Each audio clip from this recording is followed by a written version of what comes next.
আমি টুপি পরে আছি বলে ভাববেন না আমি মুসলিম ঘরের ছেলে, আমি নিজে হিন্দু। এই যে টুপিটা খুলে বলছি, মুখটা দেখে নিন ভালো করে আর দেখিয়ে দেবেন। বলছেন মুসলিম বিধায়কদের ওনারা সরকারে এলে ফেলে দেবেন তুলে। আরে ভাই, বিধায়ককে তো পরে ফেলবেন, ভারতের সংবিধানকে তুলে ফেলতে হবে।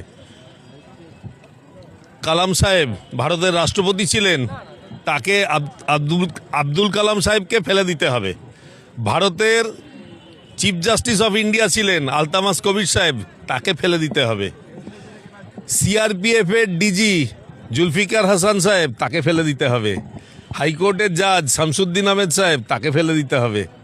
আর সর্বোপরি উনি যে দলে এখন অবস্থান করছেন, সেই দলের ডেপুটি স্পিকার, যারা ওই দলটাকে জন্ম দিয়েছে, নাজমা হেপতুল্লাহ, তাকে ফেলে দিতে হবে।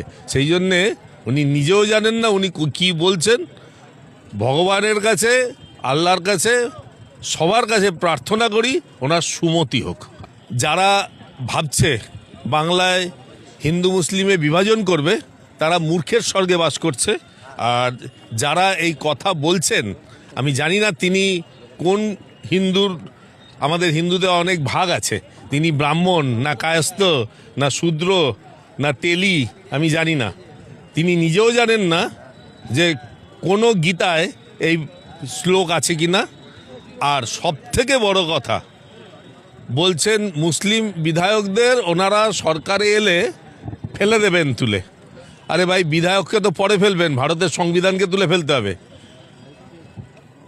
কালাম সাহেব ভারতের রাষ্ট্রপতি ছিলেন, তাকে আব্দুল কালাম সাহেবকে ফেলে দিতে হবে। ভারতের চিফ জাস্টিস অফ ইন্ডিয়া ছিলেন আলতামাস কবির সাহেব, তাকে ফেলে দিতে হবে। সিআরপিএফের ডিজি জুলফিকার হাসান সাহেব, তাকে ফেলে দিতে হবে। হাইকোর্টের জাজ শামসুদ্দিন আহমেদ সাহেব, তাকে ফেলে দিতে হবে।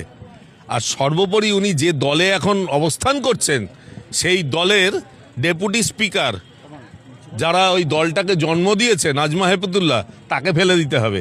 সেই জন্যে উনি নিজেও জানেন না উনি কি বলছেন। ভগবানের কাছে, আল্লাহর কাছে, সবার কাছে প্রার্থনা করি ওনার সুমতি হোক, আর কিছুই বলবো না।